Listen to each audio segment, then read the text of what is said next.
Hello everyone, welcome to learner bee. I am Shivani Chauhan. इस video में हम क्लास 7th हिस्ट्री की जो बुक है उसका chapter 10 18th century political formation, इस चैप्टर के क्वेश्चन आंसर्स देखेंगे जो आपकी एनसीईआरटी की बुक में है।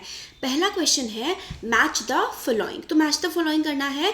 सूबेदार, सूबेदार कौन होते थे? तो देखिए नीचे हमने डायरेक्ट आंसर्स के सामने ही लिखा हुआ है, यहाँ से हम देखते हैं सूबेदार। सूबेदार एक प्रोविंशियल गवर्नर को बोला जाता था। ये देखिए मैच द फॉलोइंग बहुत इंपॉर्टेंट है, आपके 1 मार्क वाले क्वेश्चन में आ सकता है, एमसीक्यू की फॉर्म में भी आपसे पूछा जा सकता है, तो इसलिए इसको अच्छे से करना है। तो सूबेदार कौन होते थे? सूबेदार होते थे प्रोविंशियल गवर्नर। फौजदार, फौजदार होते थे मुगल मिलिट्री कमांडर। तो फौज तो मिलिट्री से रिलेटेड होता है ना, तो फौजदार कौन हुए? Mughal military commander.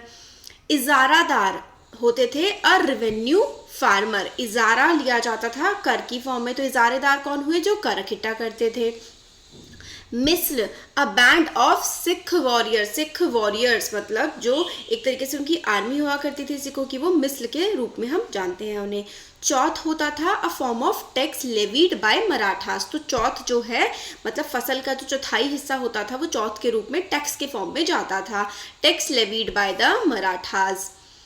कुनबी, कुनबी कौन होते थे? Maratha peasant warriors. Maratha peasant warrior यानी कि पीजेंट होते हैं किसान, तो वो किसानी का भी काम करते थे और वो सैनिकों का यानी कि वॉरियर्स का, लड़ाई लड़ने का भी काम करते थे जंग के टाइम पर। तो कुनबी होते थे मराठा पीजेंट वॉरियर्स। उमारा, उमारा होती है अ हाई नोबेल। तो मतलब उमारा जो एक मतलब बड़ी पदवी पर बैठे हुए लोग थे, हाई नोबल को उमारा बोला जाता था। नेक्स्ट है फिल इन दी ब्लैंक्स। तो Aurangzeb fought a protected war in the. तो औरंगजेब ने मतलब एक वॉर लड़ी थी, वो कब, किसके मतलब किस जगह पर लड़ी थी? डेक्कन में। डेक्कन में मतलब उन्होंने काफ़ी बिल्कुल मतलब उनको टक्कर की वॉर मिली थी। तो यहाँ पे आप लोग लिख दीजिए डेक्कन। डेक्कन कौन सा इलाका है?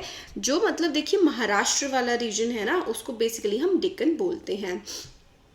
Umara and jagirdar constituted powerful sections of the Mughal administration. तो उमारा हमने देखा था ना, उमारा जो है हाई रैंकिंग नोबल्स को बोलते थे।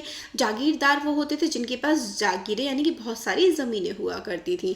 तो उमारा और जागीरदार जो है वो बहुत ही पावरफुल पोजीशन रखते थे मुगल एडमिनिस्ट्रेशन में। तो मुगलों का जो समय था मुगल एडमिनिस्ट्रेशन, इसमें बहुत ज़्यादा इम्पोर्टेंट पोजीशन हुआ करती थी। किसकी? उमारा और जागीरदार की। तो एडमिनिस्ट्रेशन आप लोग यहाँ पर लिख लीजिए, एडमिनिस्ट्रेशन। नेक्स्ट है Asaf Jah founded the Hyderabad state in. तो हैदराबाद स्टेट जो है उसकी स्थापना असफ जाह ने की थी। कहाँ पर? साउथ इंडिया में हैदराबाद पड़ता है। कौन से वर्ष में की थी? तो देखिए जो ईयर था वो था 1724। 1724 में हैदराबाद की स्थापना कर दी गई थी। तो असफ जाह ने 1724 में हैदराबाद की स्थापना करी थी। Founder of the Awadh state was. अब देखिए हैदराबाद की स्थापना तो असफ जाह ने की थी, ये भी बहुत इंपॉर्टेंट एमसीक्यू में पूछा जा सकता है कि हैदराबाद स्टेट की स्थापना किसने करी थी? असफ जाह ने करी थी। तो फिर जो अवध थे, उस अवध जो स्टेट है उसकी स्थापना किसने करी थी? तो बुरहान उल मुल्क सादत खान। तो आप सिर्फ सादत खान भी याद कर सकते हैं, बट पूरा याद करें तो और अच्छा है। तो बुरहान उल मुल्क सादत खान, यहाँ पर आप फिल कर सकते हैं कि the founder of the Awadh state was Burhan ul Mulk Saadat Khan. तो जो अवध के फाउंडर थे वो थे बुरहान उल मुल्क सादत खान। ठीक है, अब देखो क्वेश्चन नंबर 3 है ट्रू फॉल्स। तो नादिर शाह इन्वेडेड बंगाल। तो क्या नादिर शाह ने बंगाल का इन्वेजन किया था? नहीं, नॉर्थ इंडिया दिल्ली वाले रीजन का है ना, नॉर्थ इंडिया का। तो नादिर शाह ने बंगाल को इन्वेड नहीं किया था, तो ये वाला ए हो जाएगा फॉल्स। सवाई राजा जय Singh Waugh the ruler of Indore. क्या सवाई राजा जय सिंह इंदौर के रूलर थे या फिर राजस्थान के थे, जयपुर? तो ये वाला इंदौर के नहीं थे, वो तो फॉल्स हो जाएगा। गुरु Govind Singh was the 10th Guru of the Sikh. तो सिख धर्म के जो 10वें गुरु थे, क्या वो गुरु गोविंद सिंह जी थे? तो ये जो है वो ट्रू है। Poona became the capital of Marathas in the 18th century. तो बिल्कुल ट्रू है ये, पूना जो है मराठों की कैपिटल बन गई थी 18th सेंचुरी में। ऊपर वाले दोनों फॉल्स है, नीचे वाले दोनों ट्रू हैं। ठीक है, क्वेश्चन नंबर 4 देखो। What were the officers held by Saadat Khan. Saadat Khan के पास कौन सा ऑफिस था। तो कौन कौन से, कई सारे ऑफिसेस थे। सादत खान के पास देखिए कई सारे ऑफिसेस थे, कई सारी चीज़ों के लिए जो है सादत खान रिस्पॉन्सिबल थे। और सादत खान ने कौन से स्टेट की स्थापना करी थी, अवध, है ना, अवध की स्थापना, मतलब अवध को उन्होंने मेंटेन किया था। तो सूबेदारी थी उनके पास, फौजदारी थी, दीवानी, तो सूबेदारी, फौजदारी, दीवानी तीनों उनके पास थी। He was responsible for managing political, military and financial affairs. तो political affairs, military affairs, financial affairs, सबकी जो है देख रेख सादत खान किया करते थे। क्वेश्चन नंबर 5 है, why did the nawab of Awadh and Bengal try to do away with the jagirdari system. तो जो नवाब थे अवध के और बंगाल के, उन्होंने जागीरदारी को डू अवे, मतलब जागीरदारी को ख़त्म करने की कोशिश उन्होंने क्यों की थी। तो nawabs of Awadh and Bengal try to do away with the jagirdari system because they were suspicious of the system that they inherited. तो उनको मतलब सस्पिशन था कि भाई ये सही नहीं है, किसी को जागीर दे दो ना तो फिर वापस नहीं करता वो। Their methods of tax collection were different. They hired revenue farmers to collect the taxes. तो उन्होंने जागीरदारी जो है ख़त्म करी और उन्होंने फार्मर्स को ही हायर किया टैक्स कलेक्ट करने के लिए। They used practice of इजारादारी rather than जागीरदारी। तो उन्होंने इजारादारी सिस्टम लेकर के आए जागीरदारी के बदले। They wanted to expand and receive land as security against loan. तो वो मतलब एक्सपैंड करना चाहते थे और अगर वो लोन देते थे ना तो उसके बदले में वो लैंड लिया करते थे। मतलब काफ़ी अच्छे से उन्होंने अपना सिस्टम चलाया। They knew the loopholes of the system and that how jagirdars become powerful if not checked in time. तो उन्होंने मतलब समझ में आ रहा था उनको कि भाई जागीरदारों को अगर ध्यान में ना रखा जाए ना तो ये काफ़ी ज़्यादा पावरफुल हो जाते हैं।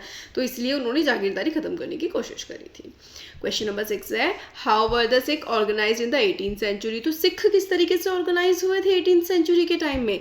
तो during the 17th century the Sikhs got organise into political community. तो पॉलिटिकल कम्युनिटी तो 17th सेंचुरी में बन ही गए थे। This led to the regional state building in Punjab.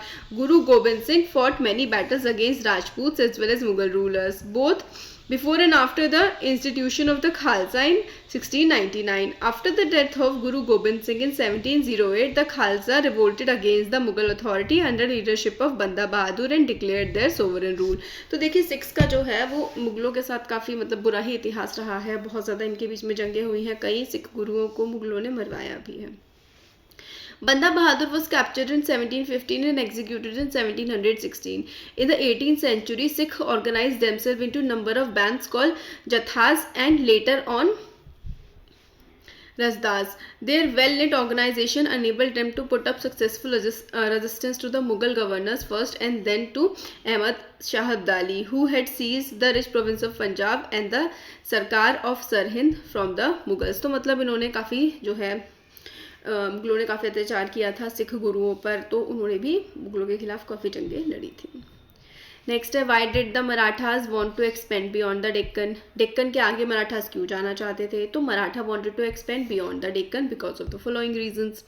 They wanted to clip away the authority of the Mughal empire. तो Mughal empire को Marathas जो है वो खाड़ के फेंकना चाहते थे। वैसे मुगल एम्पायर बहुत उस समय तक 18th सेंचुरी तक कमज़ोर हो चुकी थी।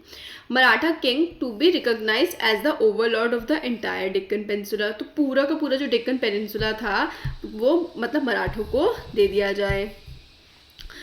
To possess the right to collect chauth and the sardeshmukhi in the entire region. तो भाई वो पूरा का पूरा टैक्स खुद के पास रखना चाहते थे, मुगल्स के साथ बांटना नहीं चाहते थे वो टैक्स। और मुगल कमज़ोर भी थे, मदद भी नहीं करने आते थे उनकी कभी भी, तो और उनसे लड़ते भी थे। तो मराठा चाहते थे कि मुगल को हटा करके वो खुद ही राज करें। नेक्स्ट है, what were the policies adopted by Asaf Jah to strengthen his position. What were the policies adopted by Asaf Jah to strengthen his position. Asaf Jah ने क्या क्या पॉलिसीज अपनाए अपनी पोजिशन को स्ट्रॉन्ग करने के लिए। तो after being the actual ruler of Deccan, after being elected, actually after being, ठीक है यहाँ पे इतना भी चल जाएगा। After being the actual ruler of Deccan, Asaf Jah began to adopt some policies in order to strengthen his position. तो उन्होंने अलग अलग पॉलिसीज अपनाई। He bought skilled soldiers and administrators from north India who welcome the new opportunities in the south. तो वो south India में आए थे असफ जहाँ, और अपने साथ ना बहुत ही ज़्यादा स्किल्ड लोगों को नॉर्थ इंडिया से लेकर के आए। He appointed mansabdars and granted jagir. He ruled independently without Mughal interference. The Mughal emperor merely confirmed the decision already taken by Asaf Jah. तो असफ जाह तो मतलब सारे के सारे डिसीजन ले लेता था, फिर उसके बाद मुगल जो है बस उसको कंफर्म कर दिया करते थे. तो पूरी तरीके से असफ जाही डायनेस्टी वहाँ पर इस्टेब्लिश हो गई थी डेक्कन वाले रीजन में. तो ये हमने क्वेश्चन आंसर्स देखे. वीडियो पसंद आया है तो ज़रूर लाइक करें, चैनल को सब्सक्राइब और शेयर करें. Thank you.